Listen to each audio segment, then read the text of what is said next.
is the 10% Happier Podcast. I'm your host, Dan Harris.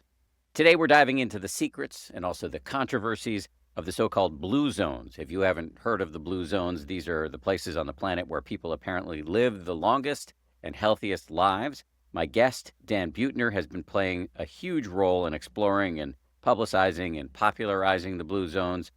Dan is an explorer, National Geographic Fellow, and a journalist. He's written a series of best-selling books, including The Blue Zones of Happiness and The Blue Zones Kitchen. He's also the host of the Netflix show Live to 100. In this conversation, we talk about the origin story of the blue zones, the 9 common denominators, or the Power 9 when it comes to longevity, the surprising information about much maligned foods such as pasta and bread, why trying to pursue good health can actually work against you, why the single most important factor in longevity is not advertised on Instagram, tips for integrating blue zones wisdom into your daily life, including designing a life where you move more naturally, and some of the critiques and controversies surrounding Dan's work. I should say this episode originally aired back in June of 2024, but we're bringing it back because it was an audience favorite, and there are so many actionable tips here that I think you can put to use right away. One update on the critiques I mentioned. 2 of Dan's collaborators on the original Blue Zones project published a rebuttal of the criticism in December 2025. So I'm going to put a link both to the rebuttal and to the original paper that called into question some of the Blue Zones methodology. We'll get started with Dan Buettner right after this. It's a delight. Let's just say I'm even more than 10% happier being here.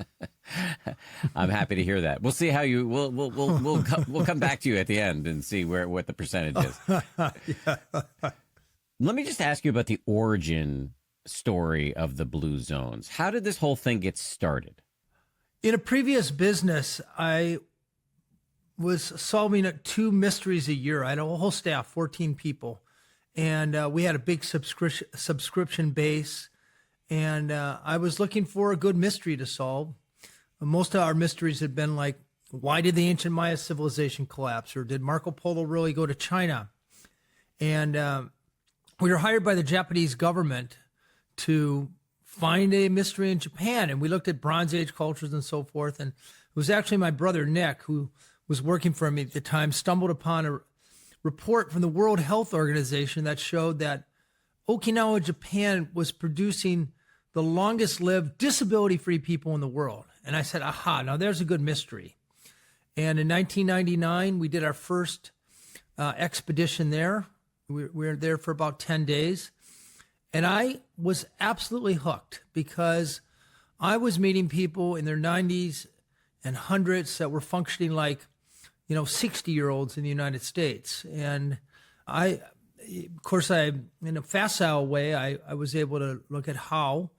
But when I was out of that business, I sold it and went back to National Geographic with some ideas and suggested that if there are long-lived people in Okinawa, there must be long-lived people in Europe and Asia and maybe Latin America or even Africa. And I got an assignment back in the days when National Geographic gave you 9 months to write one article.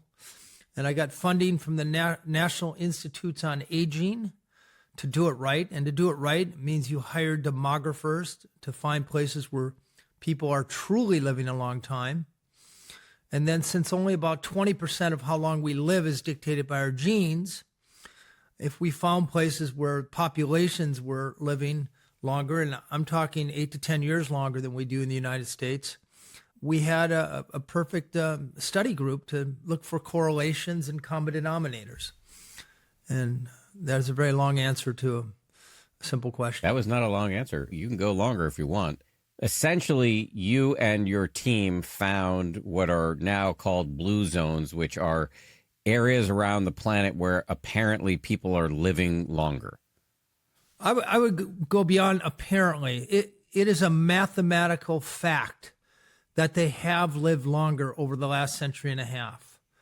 And we, working with demographers, were able to look at swaths of the population, say 100 to 150 years ago, look at a swath of births and follow those births for 100 years or more.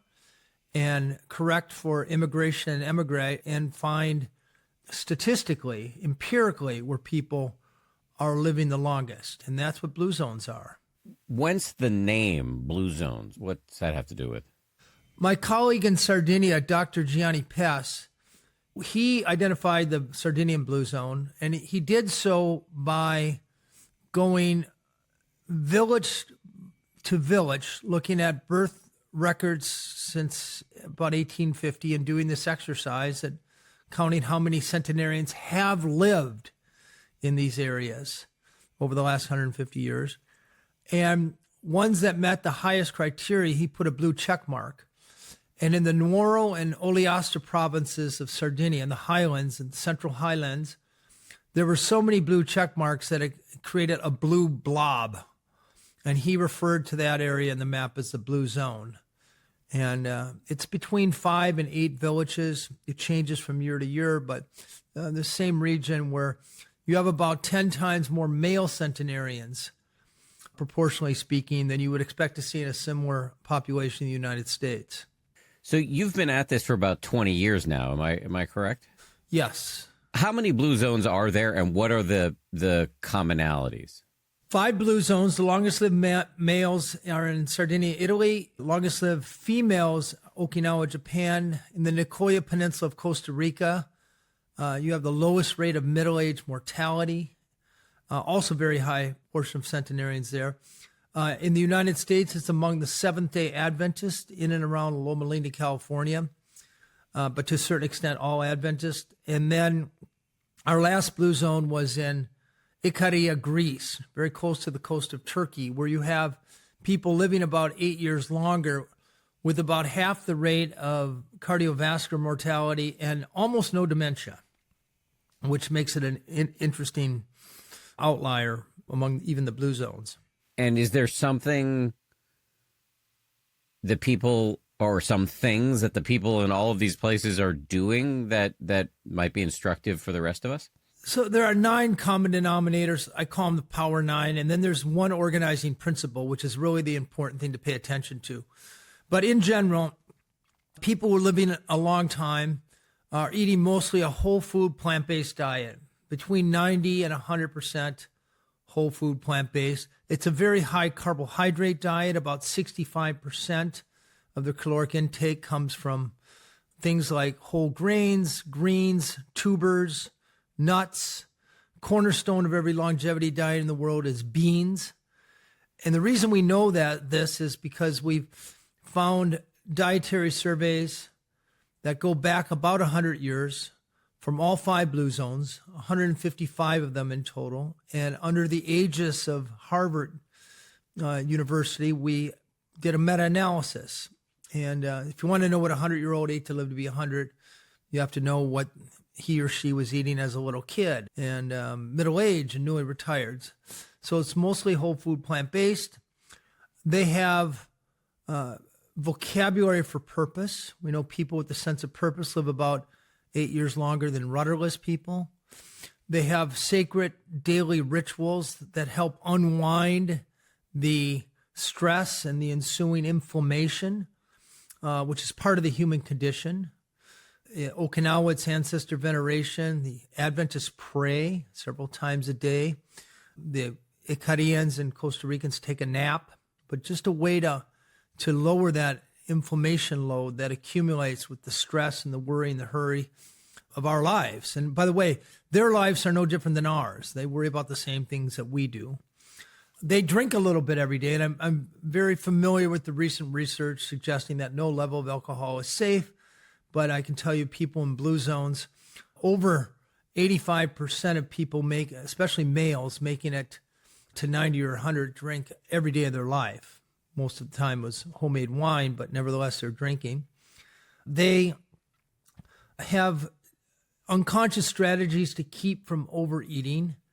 They don't have electronics in their kitchens. They eat with their families. They tend to front load their day with calories and taper off by late afternoon or early evening, so they're de facto 14 hours of caloric restriction a day.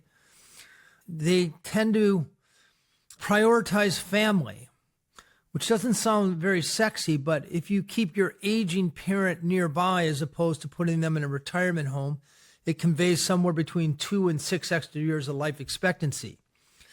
They invest in their relationships. Married people live longer than non-married people. They invest in their children so that they have higher survivability and lower mortality rates. They tend to belong to a faith. People who go to church, temple, or mosque live somewhere between 4 and 14 years longer than people who have no religion. Number of reasons for that, but it's a demographic fact. And then they tend to pay a lot of attention to their immediate social circle. Whereas in America, we have this loneliness epidemic. Somewhere between 20 and 30% of Americans are lonely. That's not something people in blue zones suffer from. And in many places, it comes along with growing up. You're just automatically put in a meaningful social circle. But in the absence of that, different social constructs bring people together in semi-permanent ways. So they're not suffering from the loneliness. Those are I would say, the common denominators. It's fascinating. As a construct or a structure for the next little while, I would suggest I want to come back to these Power 9 and really dive into them much more deeply. Before we do that, though, let's go through the individual blue zones and hear a little bit about what you've learned in each of these places, and then we'll take a deeper dive into the Power 9. How does that sound to you as a structure? It works for me. Okay. A few things before we hear from our sponsors.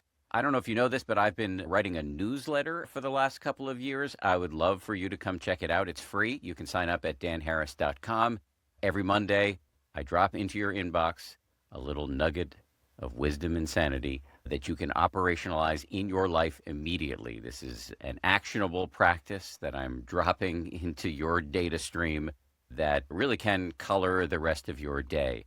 I put a lot of time and effort into it, and I'd love for you to benefit from it. It's also, by the way, the place where you can get updates on the broader 10% Happier cinematic universe, including upcoming programming on my app, 10% with Dan Harris, and upcoming IRL events. Again, you can sign up at danharris.com.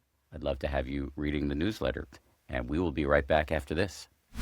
This episode is sponsored by BetterHelp. You've heard me talk about BetterHelp for many years on this show, but I don't know that we've ever actually talked about how many people love this service when they use it. You can check it out yourself at betterhelp.com/reviews to see amazing customer reviews in real time. The reviews are updated every day with hundreds of people saying how much they love BetterHelp and how helpful it's been to them.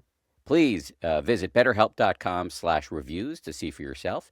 BetterHelp has an average live therapy session rating of 4.9 out of 5 based on over 1.7 million client session reviews. The feedback from people who have actually used the service speaks for itself.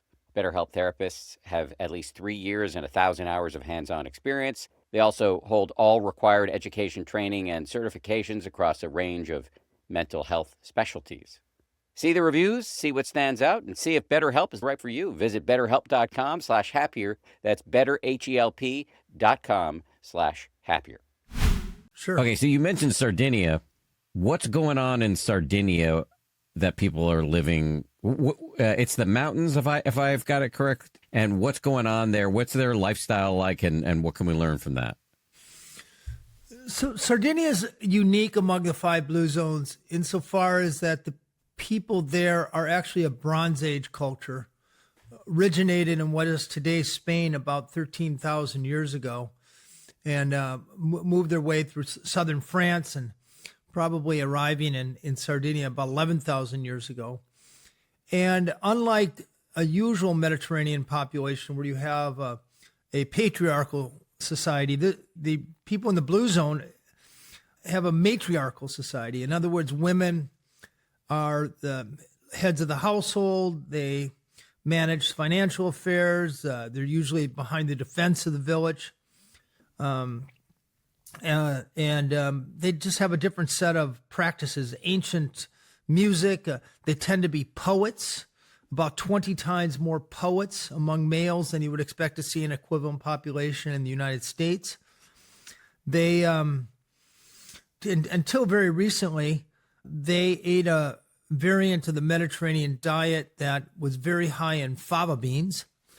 Before that, which is until about 1950, so still when first 30 years of a centenarian's life, they were eating mostly bread, sourdough bread, cheese, pecorino cheese, and then garden vegetables. And then about 1950 or 1960, the roads came and their diet changed again. They're a very poor area, so they relied even more heavily on their gardens and pastas. I mean, a lot of the were scared to death of carbs from pastas, and the longest lived people in the world ate a 65% of their caloric intake until about 1960 came from pastas and breads, which will surprise a lot of people. They have this fanatic regard for the family.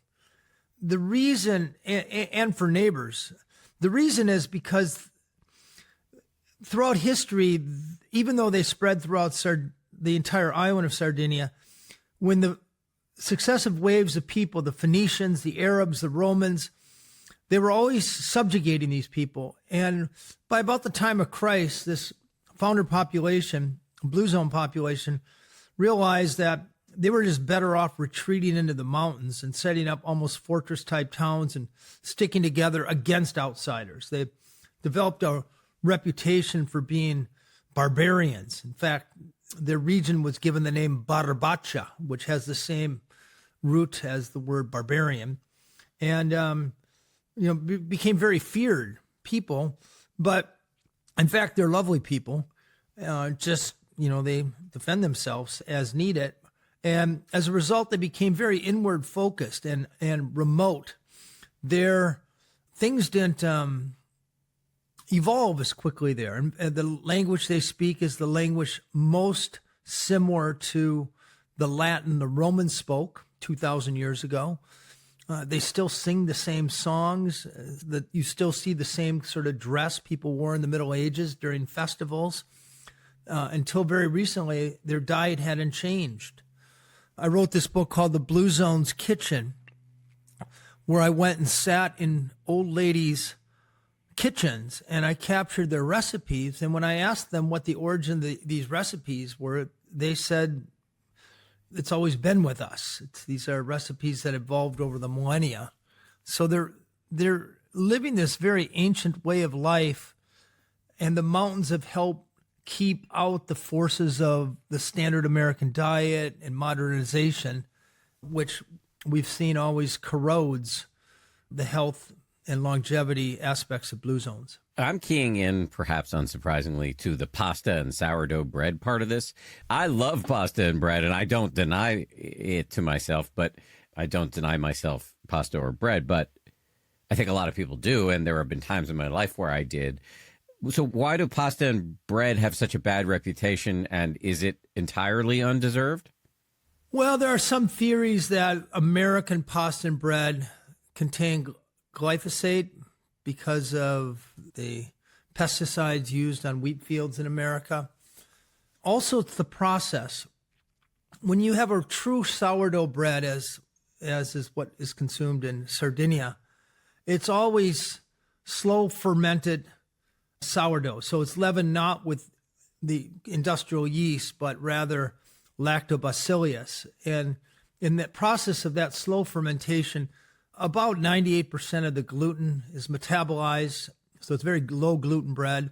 And there's been at least 2 studies that show when you eat a real sourdough bread, it lowers the glycemic load of your meal by about 25%. In other words, the sugars are absorbed much more slowly, which reduces the insulin spike and also makes it more likely those calories will be used for energy throughout your day rather than being packed on your backside. Pasta is similar. The pastas there are made with a durum wheat rather than cheaper versions. So once again, they have a lower glycemic load. But also, when you mix a pasta with a tomato sauce and olive oil and perhaps some protein, usually it's beans, by the way, traditionally speaking, you lower the glycemic load even further. So if you if you eat a piece of Wonder Bread or two, it metabolizes almost immediately into sugar, and blood sugar spikes, insulin spikes, bad for you. But you eat a piece of sourdough bread or pasta with the tomato sauce and beans, pasta and fagioli, you have you don't get the spike. And in fact, bread and pasta have important amino acids, which are building blocks for protein. When you take a bread or a pasta and you couple it with a bean, it gives you all the amino acids necessary for human sustenance. In other words, it's a whole protein. So it's the way people have been processing these foods and combining them that makes all the difference in the world. The devil is truly in the details when it comes to pasta. So what's your policy on pasta now after all these years of study? I'm half Sicilian. I grew up on pasta, and I still, last meal of my life, if I have anything to say, it's going to be my pasta with my Grandma Palermo's pasta sauce. I guess you want a universal question. My policy is you should feel free to eat it. I'll give you another interesting statistic. In northern Italy, in 1980, about 8% of people were suffering from obesity. I ate tons of pasta up there. Meanwhile, in 1980, about 15% of Americans were suffering from obesity. In the ensuing 40 years, the obesity rate in the United States has almost tripled. 42% of us are obese. In Italy, in northern Italy, it's still 8%. And they eat pasta with every meal. So pasta's not the problem. Something else is the problem. And what is it? Well, if you want me to bottom line it, it is the fact that 70 or 80% of what we eat is processed food. We eat somewhere around 240 pounds of meat a year, which would fill a bathtub. Whereas in blue zones, they're eating about 20 pounds of meat.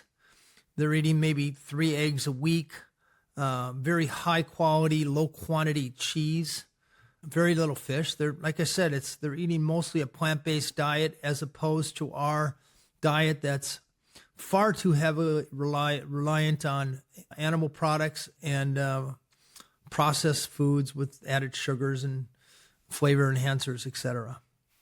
Okay, so that's Sardinia. I'm sure there's more to say, but in the interest of time, I want to move through the rest of these. You mentioned Loma Linda, California, which is a Seventh-Day Adventist community. What's going on there?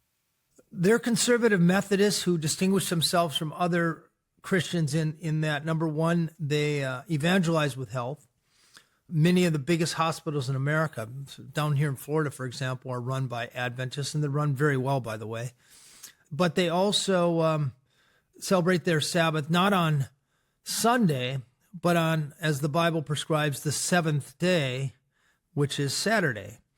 And they take it very seriously. It's been described to me by them as a sanctuary in time where 24 hours from Friday night until Saturday night, no matter how busy they are, no matter where the kids need to be driven, or no matter what the social schedule is, they stop everything and they focus on their families on Friday night, their religious communities on Saturday morning. They have a potluck, a lunch, reinforces their immediate social circle on Saturday afternoon. And then hardwired right in their scriptures is to take a nature walk. So rather than something we get excited about during the wellness week at work, or, when one time in our life we run a marathon or something, these people are ritually active and socially connecting and slowing down, downshifting every single week for decades or a lifetime. This starts to get at something that is really important when it comes to longevity. America and marketers are constantly focusing on a quick fix, and there's no such thing as a quick fix when it comes to adding to your life expectancy. There's nothing you can do this week or this month that's going to make you live longer in 40 or 60 years. So you have to focus on things you're going to do almost every day or every week for decades or a lifetime. And this Adventist practice, the religious practice, helps them stay on a weekly program of reinforcing these behaviors that easily map to lower rates of chronic disease and higher life expectancy. They also take their diet directly from the Bible. Genesis chapter 1, verses 26 through 28. You might think I'm a big Bible reader, but I'm not. I happen to know this from my research. But God says Genesis says that God has provided for humans, every plant that bears seed. So that's grains and legumes and nuts. And then every tree that bears fruit. So that's citrus and avocado and tomatoes and apples, etc. And the Adventists actually adhere to that. Most of them are vegetarian. Some are even vegan or pescatarian. So you have, once again, another population that's eating mostly a whole food, plant-based diet. And we now know that health behaviors are as contagious as catching a cold. In other words, if we hang out with people who smoke or drink too much or sit around and watch TV and eat chips and drink Pepsi, we're more likely to adopt their behaviors. And the contagions that circulate through the Adventist community tend to be positive. They get together and they walk and they have plant-based potlucks and they reinforce each other's spiritual growth, etc. So you have this self-propagating environment that helps keep them doing the right things and avoiding the wrong things. And manifestly, they're living somewhere between 7 and 11 years longer than their California counterparts. And they both live next to the San Bernardino Freeway. So it's astounding what this population is achieving. Another thing I hear in there, and you mentioned this when we were going through the Power 9, and it's really come through in many of your utterances thus far, is social connection. And I mean, I've got this riff on this that some listeners to the show might be tired of hearing me go on, but I'm going to go on it again just because I want to get your reaction to it. But, we live in an era of optimization. Everybody's striving for ketosis, tracking their sleep, counting their steps, counting their calories, subscribing to intense workouts, trying to achieve streaks on their meditation app, et cetera, et cetera. We're trying to pull every lever possible to be as healthy as possible. But it appears from your work and from the work of Robert Waldinger over at Harvard, who's done this longitudinal study for many, many decades on many generations, that the most important thing to control for, to optimize for, is the quality of your relationships. And yet very few people are talking about that on Instagram. And so that's my rant. What do you think of that? Well, I'm good friends with Robert, and I guess the three of us violently agree on that. The reason you don't see it on Instagram is because it's very hard for marketers to make money at it. And the things that tend to ripple through the internet and Instagram and Twitter and TikTok are supplements and superfoods, all of which have anti-aging stratagems and nostrums. All those have enormous profit margins. You can't make any money off of you going out, making a friend, and walking with them every day. But my answer is actually more expansive, and this sort of gets to the central premise of Blue Zones. People who are manifestly living on it. Now, we're talking of 5 disparate populations on 5 corners of the world, all of whom are living about 8 years on average longer than Americans, 1/5 the rate of cardiovascular disease, 1/6 the rate of type 2 diabetes, 1/2 the rate or less of dementia.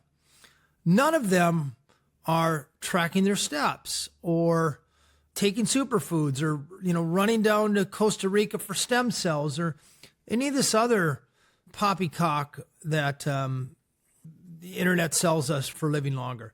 In fact, further, they don't try to live longer. They don't proactively pursue health or longevity, which I think is the most important insight that is so under celebrated or under acknowledged. That trying to pursue health, whether it's through diets or exercise programs, gym memberships, You start with 100 people taking a gym who get a gym membership today. In 1 year, you lose 80%, actually more than 80% of them. Diets. You start with 100 people today. Within 9 months, you lose 90% of them. They're great business models, but they're horrible at delivering any meaningful outcomes. In blue zones, people live a long time not because they pursue health. It's because it ensues. They live a long time because they live in an environment wherein their unconscious decisions are slightly better all day long as a result of their surroundings.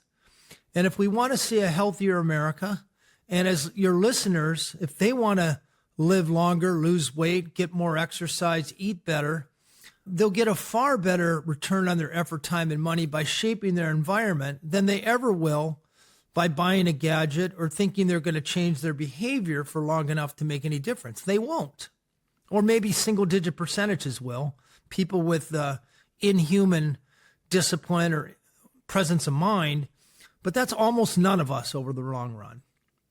And I defy people. I defy them to show me one behavioral change strategy that lasts for more than 2 years for more than 5% of the people who get on it. I've never seen it. So what's the answer then? You need to be embedded in communities where these healthy practices are normalized?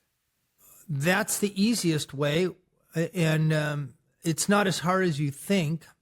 There is, in Minneapolis, where I was born, there's neighborhoods where there's a 13-year life expectancy difference in neighborhoods that are less than 3 miles apart. And you look at the neighborhood where people are living a long time, there are parks, there are sidewalks, streets are walkable, there are bike lanes, there's easy access to fruits and vegetables, easy access to recreation, the air is cleaner, and quite honestly, there's lower crime rate. So you can move within your city, you can move within your country. Life expectancy in places like Boulder, Colorado is about 20 years higher than in places in Kentucky. So you live in Kentucky, you're way less likely to walk places, you're more likely to be confronted by fast food restaurants and junk food and live in an obesogenic environment, as opposed to Boulder, where you're never more than a few steps from a nature walk and healthy food abounds. Now, I know people say, well, I can't afford to live in Boulder. That may be true. But the other point, and I wrote a whole book on this, it's called the Blue Zone Challenge, where I aggregated about 40 different evidence-based things you can do to your home, your kitchen, your bedroom, your social circle, your commute, in your workplace, that will permanently set up nudges or defaults so you'll unconsciously move more, eat better, sleep better, socialize more, and know and live your purpose. And those are the exact same characteristics in place in blue zones. Almost all of them are portable, but it requires you to shift away from the anti-aging hoax to paying attention to environments or the strategies we know add years to your life expectancy. August is National Wellness Month, but most health trends involve buying random gadgets or guessing at what might actually work. I wanted to stop guessing and actually look at the data behind my body. I've become increasingly interested in doing this as I march deeper and deeper into my 50s, also as I consider the fact that I have an 11-year-old boy who I would like to be around for as long as possible. Your daily resilience leaves a clear data trail in your blood, and Function tracks the exact markers behind your energy and immunity, not a generic overview. They look at your core biomarkers, your white blood cell count, which maps your frontline defense against invaders, your vitamin D and zinc levels, your essential immune anchors, plus secondary metrics that they cross-reference, like ferritin. Ferritin turned out to be very important for me in terms of my restless leg syndrome. Also things like cortisol, which is a marker of how stress is impacting your body. Check your health the way I do. Function provides 160-plus lab tests for $1 a day and member pricing on advanced imaging. Join at functionhealth.com/happier and use the gift code HAPPIER25. If you're interested in starting a business, you will learn something that I quickly learned when I was starting my own business. You need what is called a business identity. That is everything that makes your business legitimate and professional, from public records and compliance to your website, email, and phone number. With Northwest Registered Agent, you don't just form a business, you start with a complete foundation built for privacy, credibility, and growth. This is all the stuff that you need behind the scenes in order to make your business work. As I've said before on this show, we often get into business, those of us who are entrepreneurs, because we have a spark of inspiration. We're not so interested in making sure we've got a domain name and all the paperwork, et cetera, et cetera.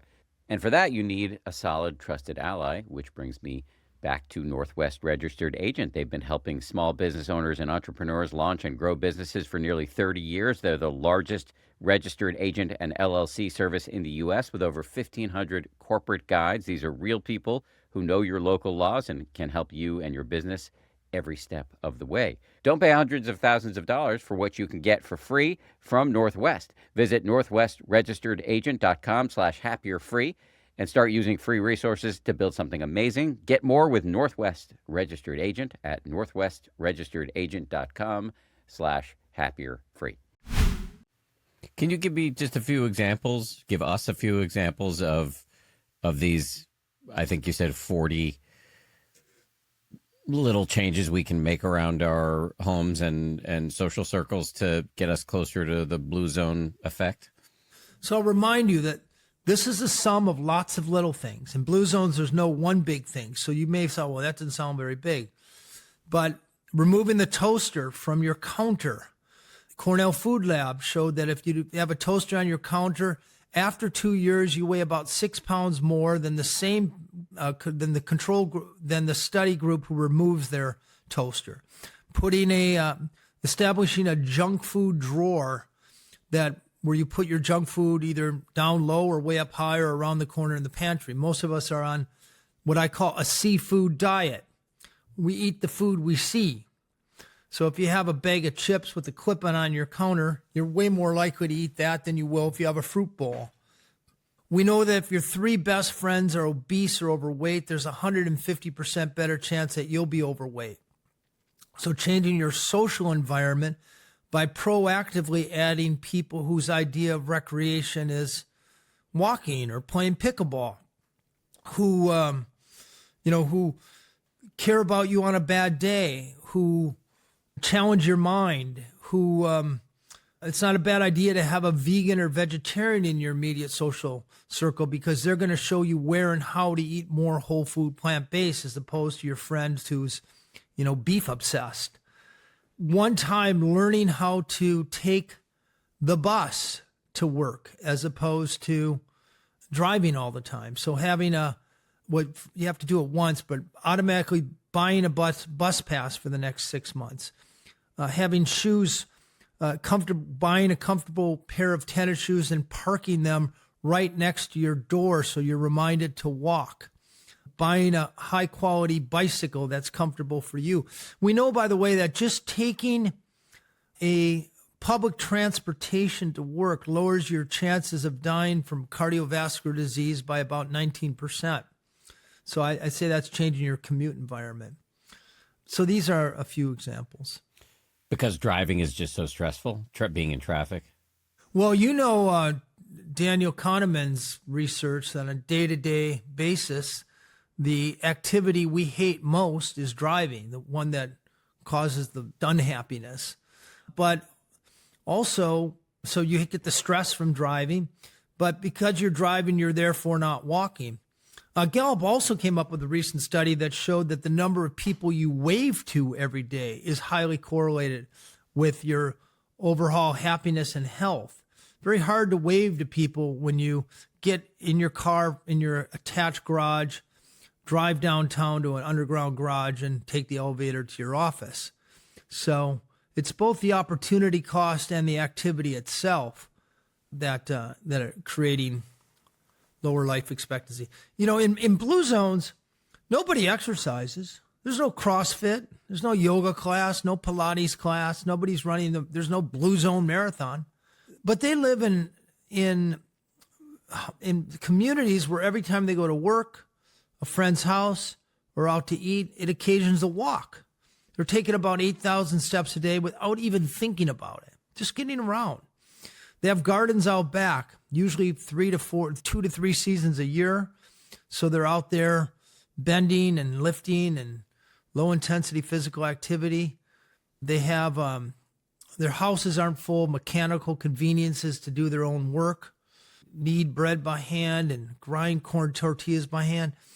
And what we don't realize in sort of this exercise obsessed culture we live in, that it's far better for our bodies to move every 20 minutes than it is to sit in our chairs all day long, whether it's in our office, in our homes, and then expect to make it up for 45 minutes at the gym. That's not how we evolved.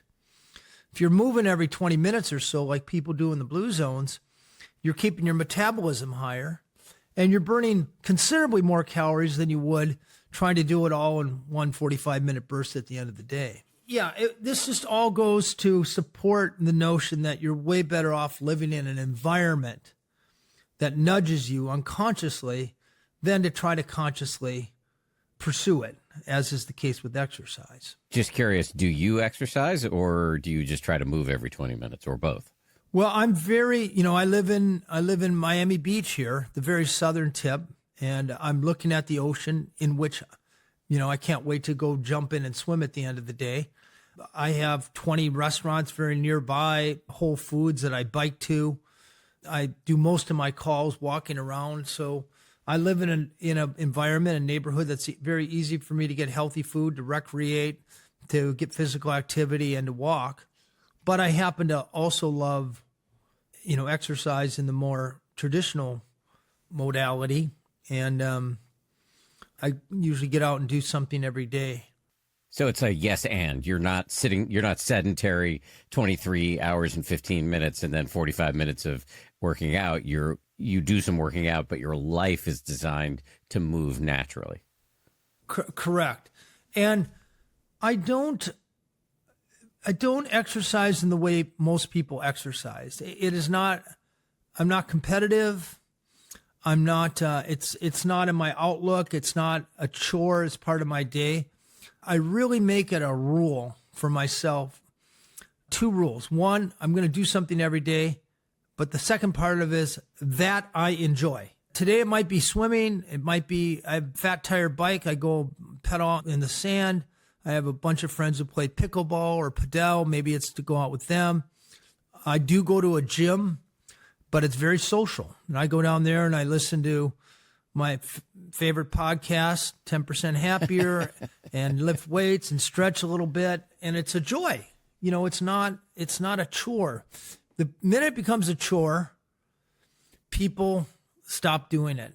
And again, when it comes to longevity, unless you're doing it close to daily for a lifetime, it's probably not making a difference in how long you're going to live over the long run.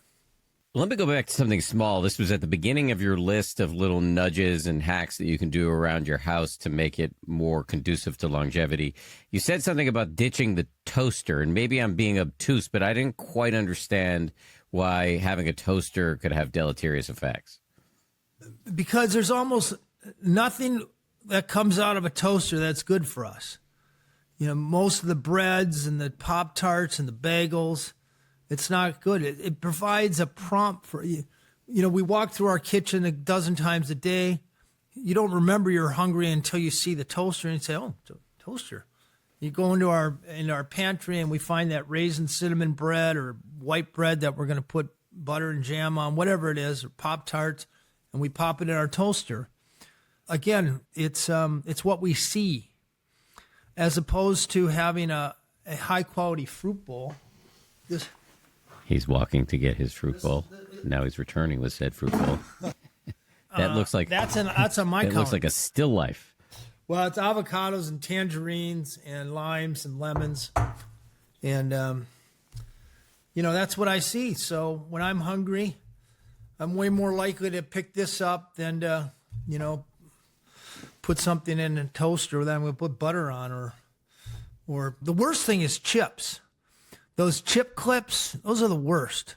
the Cornell Food Lab has done a study on that. I can't quote you right now what the results were, but I remember seeing a study that those are the worst source of eating junky food in your home. The other little hack is, I like to treat myself like everybody else does with ice cream and sweets and sort of, I just don't bring them in my house. So then when I'm here, I'm not even tempted by it because I can't get at it. But I go out and I like to treat myself. I think it's wrong-minded to restrict yourself, because if you're restricting yourself, you're eventually going to fail. So, Dan, if you invite me over to your house and you serve me chocolate cake and ice cream, I'll eat it, but you won't find it in my house. If and when you come to my house, I will definitely serve you cake and ice cream. I'm a fan of both. Well, I'm expecting an invitation, Dan. I'm, given your first name.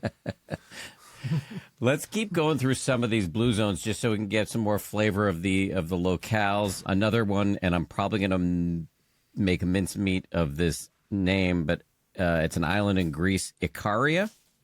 Ikaria. What do we need to know about Ikaria? It is once again, isolated island of 10,000 people, largely overlooked by Western civilization. Live about 8 years longer than us, but about 1/10 the dementia we suffer in the United States. We don't know why, but along with living a long time, they're staying sharp to the very end. Now, a few things that are interesting. Number one, it's very hard to find more than 100 yards of flat terrain there, except for the airport. And just like Sardinia, where we found that the steeper the village, the higher the life expectancy. First of all, they eat the strictest version of the Mediterranean diet in the world. And they also include in their diet liberal use of herbs, specifically rosemary, sage, oregano, and kind of a mint, catnip they call it.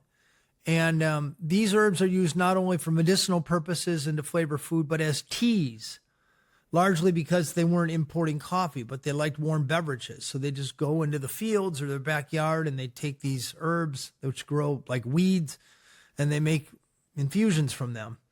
But all of these herbs are anti-inflammatory, they're oxidant, they're diuretics, which lower blood pressure. So, one theory as to this, one of the possible contributors to longevity, they have lower blood pressure for a long time, so fewer heart attacks and less vascular dementia. Let's keep going through the two others, and then I have a million other questions for you. Nicoya, Costa Rica. What stuck out to me is, and you may have other things you want to say about Nicoya, but is this notion of purpose. They have this concept in Nicoya of plan de vida, which is like a life plan, I guess. In all blue zones, there's vocabulary for purpose. In Okinawa, it's ikigai. And believe it or not, people who can articulate their sense of purpose live about 8 years longer than people who are rudderless. A lot of it in Nicoya comes from their religion. About 95% of them are Catholic. They're very family-oriented. So if you ask most of them what their plan de vida, it almost always involves the Lord and family. And for as cliched or trite as that may sound, it actually does work. What's the mechanism? When you're clear in your sense of purpose, day-to-day decisions are easier. It forms sort of ballast in hard times. You're not dealing with the existential stress of, what am I doing on this planet? Where's my self-worth? Where's my value? It's a very useful way to make life less stressful. I know you've made a lot, that your study of the blue zones has had an impact on how you live your life. Do you have an articulation of your purpose that has been useful to you? Yes. My purpose is going out into the world, researching traditional peoples, learning their wisdom and translating their wisdom to my audiences, I guess, in my writing.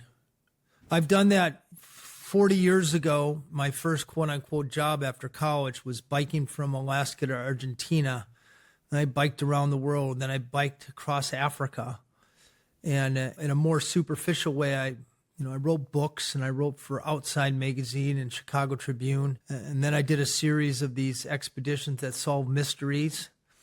And it never really occurred to me, they started out as kind of facile, why did the Maya civilization collapse? But ultimately, the best answers came from talking to the contemporary people who are still living there today. And I was more and more intrigued with how their quality of life was greater than ours. I mean, even though they're not necessarily as rich, they lived richer lives.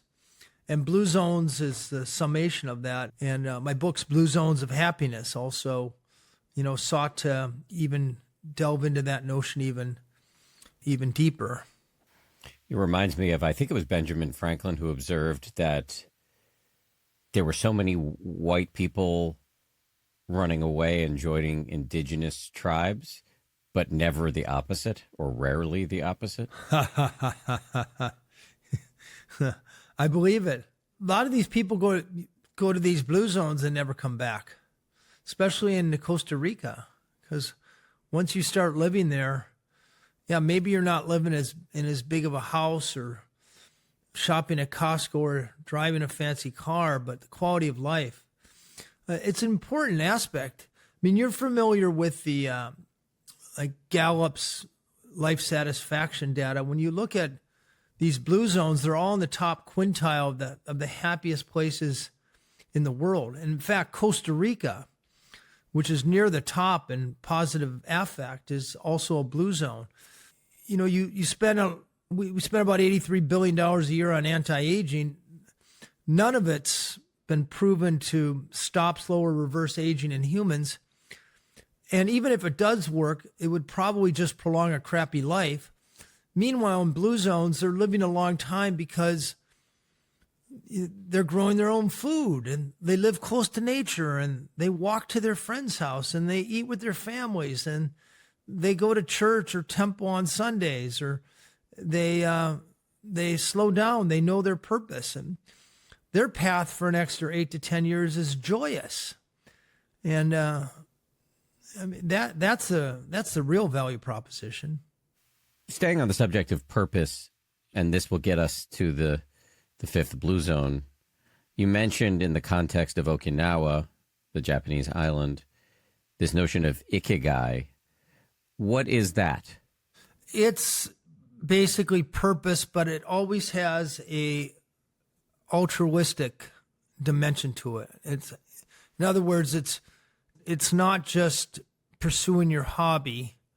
It's pursuing something because it benefits somebody else, either the community or a younger generation or a family. So it's sort of a purpose on steroids. Maybe you would call this a kind of enlightened self-interest. Well, I suppose. I don't know if they think of it as self-interest, though. I think they think of it as they're doing their duty to their family or their community. But I guess to the extent that doing your duty makes us feel good, it would be self-interest. Yes, it's a slippery concept, but it reminds me of the Dalai Lama's idea of wise selfishness. Everybody's selfish, he says, but if you want to do selfishness correctly, you should live an altruistic and compassionate life, because that is what will make you feel the best. That's beautiful. Okay. So Okinawa, I have not watched this video myself, but my staff told me about it, that there was a recent video, I believe, posted by you saying that maybe Okinawa had been disqualified as a blue zone. What's happening there? Well, since I started studying the place 25 years ago, 1999, they were producing the longest human beings in the history of the world. But now, thanks largely to the American military base, it attracted a forest of fast food restaurants, your McDonald's, KFC's, Pizza Huts, A&W, and also a snarl of highways. And now Okinawa has among the highest obesity rates, the highest type 2 diabetes rates, the highest smoking rates, and it's the least healthy of Japan's prefectures. So it is in one generation, they've lost their blue zone standing. You can still see vestiges of it. If you go to the villages and the smaller islands, Okinawa is 151 islands. It's not just one island. So some of the smaller islands are still blue zone-ish. And in the north, the Matobu Peninsula and places like Ogimi, you still see, it's still blue zones. But most of the 1.6 million people on Okinawa are among Japan's least healthy people. And that's a tragedy. Are you seeing similar threats to the other blue zones, or because many of them are isolated, are they safe? They're only isolated to an extent, and they're all disappearing. They'll all be gone in a generation, I think. I mean, I was just in Nicoya about 3 weeks ago, and there's a city of Nicoya as well as a peninsula. And as you enter the city of Nicoya, you see a McDonald's, a Burger King, and a KFC. And that is the beginning of the end. Obesity's on the rise, type 2 diabetes on the rise, and all of these blue zones. A little bit more protected at Ikaria. The young people there really do honor older people and older traditions, and the younger generations are bringing back these and preserving these traditions of gardening and the panayiri, their social gatherings and so forth. But I'm afraid blue zone will be a thing of the past in the very near future. So the bad news is, as you just said, blue zones may be a thing of the past. I guess the good news is we can still take the lessons from the traditional lifestyles and apply them to our own lives. That's right. We captured the blueprint. My daytime job, I've worked with 72 cities in America, and we get paid by insurance companies or hospital systems to lower the obesity rate and the chronic disease loads of entire cities, thereby raising their life expectancy. And it actually works.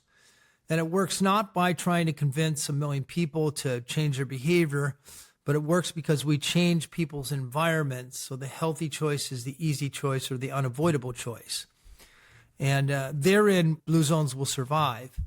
And I also had a Netflix series called Live to 100, Secrets of the Blue Zones. And in the 4th episode of that, I announced a Blue Zone 2.0, Singapore, where in one lifetime, life expectancy has jumped by over 20 years. And now they currently have the longest health-adjusted life expectancy in the world. In other words, they live more years in full health than any place else in the world. And that is a wholly manufactured blue zone. It's the result of a leadership that has proactively aggregated policies that favor human health and well-being, and they have manifestly produced healthier people. Further proof of the central premise that if you create an environment where humans can thrive, you see it in their life expectancy and their happiness. And, if you rely on diets and exercise programs and a bloated healthcare system like we do in the United States, we get very expensive ill health. I want to go back to the Powered 9. These are the lifestyle habits of the world's healthiest and longest lived people.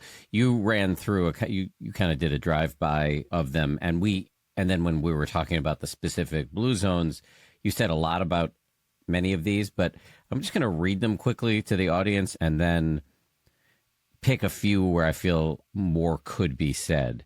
So first, move naturally. We've talked about that the world's longest lived people aren't necessarily going to the gym. They just live in environments that encourage them to work without thinking, to move without thinking about it. 2, purpose. We've talked about that. 3, downshift.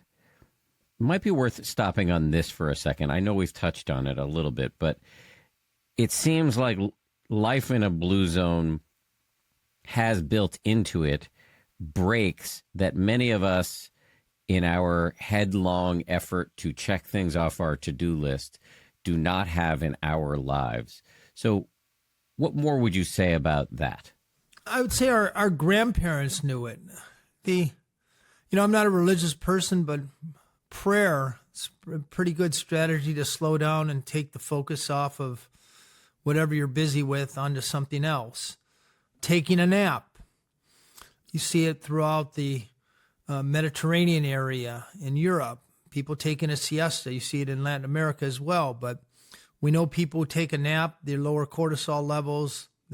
I saw one study, it showed the chance of cardiovascular disease is about 30% lower in people who nap than people who don't nap. Ancestor veneration, or taking a moment to remember that you're not just a point in time, but part of a continuum, as we see it in Okinawa. In Sardinia, it's almost all, we call it happy hour, but at the end of a day's work, there's always the reward where you're going to walk down to the town square, or the town tavern, and see your friends, have an hour of conviviality, maybe a glass or two of wine. These are the things that not only bring joy to life, but they actually lower cortisol levels, they lower stress levels, and we know that inflammation is at the root of every major age-related disease.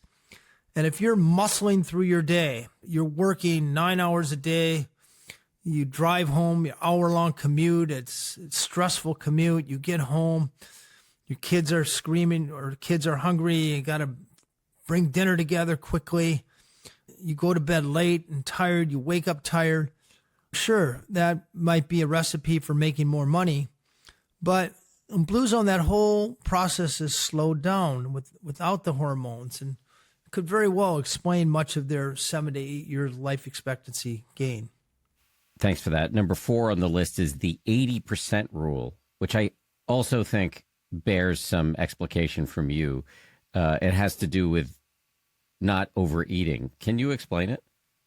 So it's riffing off of a Confucian adage, hara hachi bu, which means roughly stop eating when your stomach is 80% full. And in Okinawa, you'll still see people before a meal, instead of saying grace, they'll say hara hachi bu.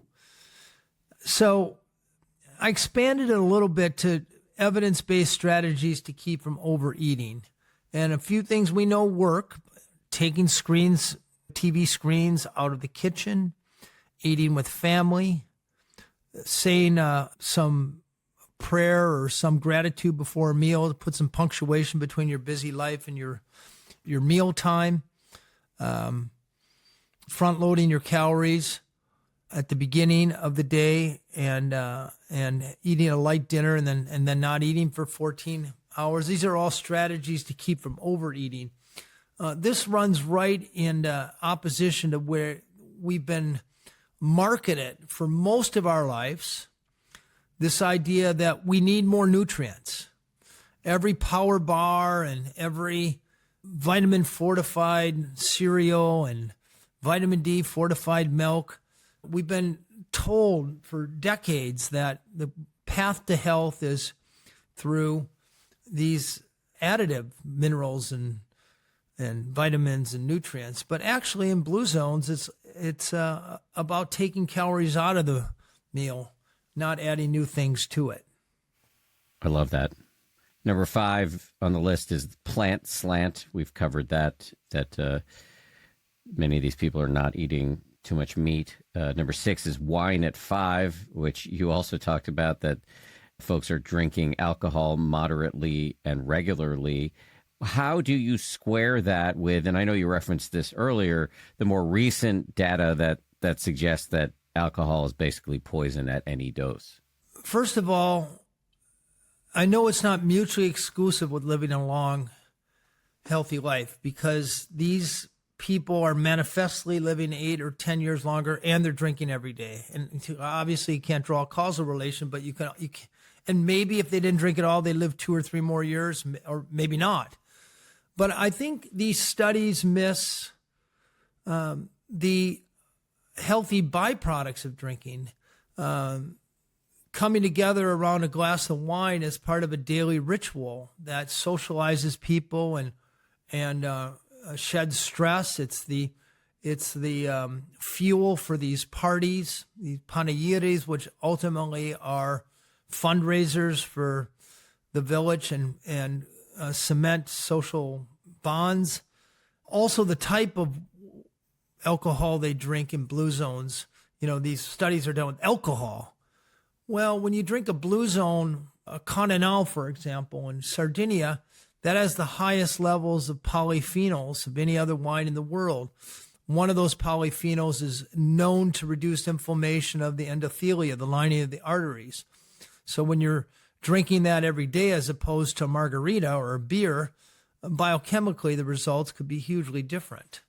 So all I know is people in the Blue Zones live a long time and they drink a little bit every day and they enjoy it. The final three entries in the Power 9 all are about social connection. Number 7 is belong, and that's about the data that seems to suggest that belonging to a faith-based community, no matter what the denomination, has longevity implications.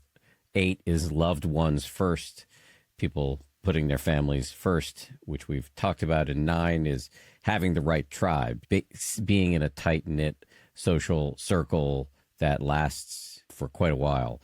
Anything more worth saying about this portion of the list, or do you think we've covered it? I think you covered it.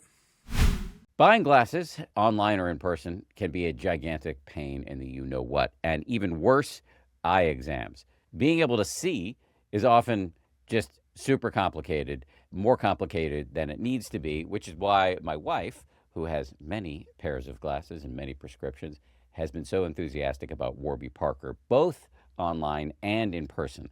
They just make buying eyeglasses easier, and in fact, they make the entire experience easier. Now you can actually go into one of their stores and get an eye exam right there. There's no running around to multiple spots, no guessing if your prescription is even up to date. Everything is super clean, modern, and honestly feels more like a wellness experience than a typical eye doctor visit. Warby Parker is covered by many major eye insurance plans. Just enter your information, see if you're eligible for benefits on frames and contacts or eye exams. If you are, they automatically apply those benefits to you. They have over 300 retail stores across the U.S., so there's a good chance there's one near you. Right now, buy one pair of glasses and get 20% off any additional pairs at warbyparker.com/happier. That's 20% off any additional pairs when you purchase one pair at warbyparker.com/happier. There was a recent study that suggested that the number of centenarians in Blue Zones is factually inaccurate, in part because of errors in record keeping, or because some people are claiming to be older than they are in order to get their pensions earlier. So this data has been warped in some way. What's your pushback on that? You're probably referring to a plant scientist by the name of Saul Newman, who wrote one paper which actually wasn't accepted by an academic journal. He brought up errors in recording areas in non-Blue Zone area, other parts of Japan, not in Blue Zones. I work for National Geographic. The fact checkers occupy the corner offices. We collaborate with the top demographers in the world to carefully check ages in each one of the Blue Zones. And in every case, we were able to find birth records and death records and do the math between the two. So, summation, this guy Saul Newman is criticizing the Blue Zones methodology, but you're saying the methodology is sound. Yeah, he's finding places that aren't Blue Zones, and he's leveling criticisms that may be true elsewhere, but they're not true in Blue Zones, at least in record-keeping accuracy.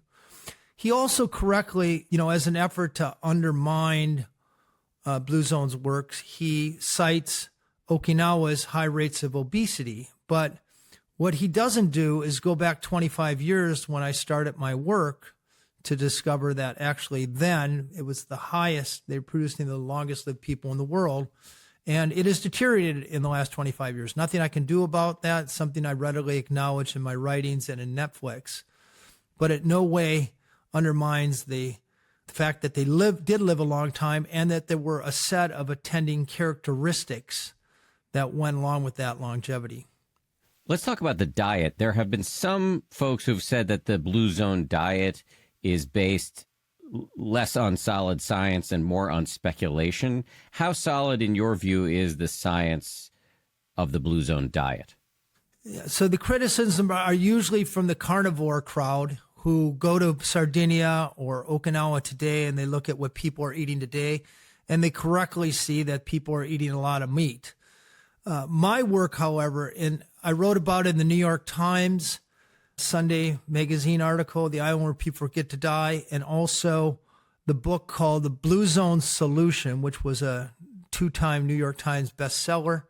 For that, we did a meta-analysis of 155 dietary surveys that were, if you want to know what, as I said before, what a centenarian ate, you have to look not what they're eating today, but they were eating throughout their lives. And the closest we could approximate that was pulling dietary surveys and doing a meta-analysis, which essentially is an averaging.